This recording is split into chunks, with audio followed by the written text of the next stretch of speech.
So I'd like you to look in your own classrooms, from kindergarten through grade 12, at what responsibilities and decisions are yours, and as wise and caring adults, there'll always be ones you need to keep.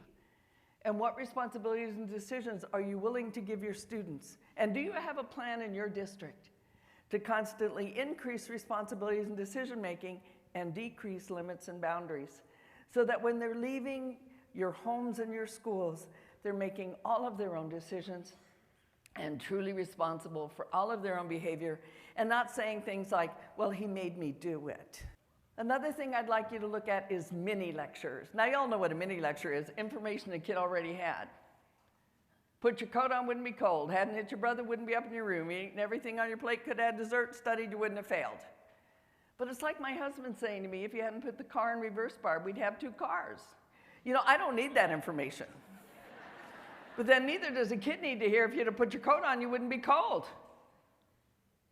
Instead, I teach kids why you put your coat on.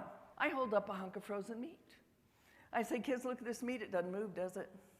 It's kind of cold, isn't it? Now, feel your bodies are kind of warm, aren't they? Feel the heart it's moving, isn't it? Now, you go on outside with your coat all buttoned up, all the warm air stays in, and there's a good chance your heart will keep moving. But should you go out with it wide open or worse yet, no coat at all, there is a possibility. All the warm air could go out, the cold air could come in, your organs could freeze. Heart, kidney, liver, solid just like this hunk of meat. And the kid's going. But you know what? You haven't lied to them. Most kids leaving my class were making a decision on a regular basis not to let their organs freeze. You know what? We got to think about that. Now, but I have people say, but I can't let him run inside if he makes a lousy choice.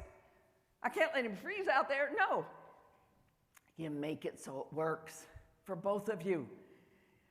You look at the temperature, and you talk to the kids about the other side of the building's probably a little warmer or colder than this side, and the playground's over there. Now, you don't have to wear your coats out, and this will really bug parents.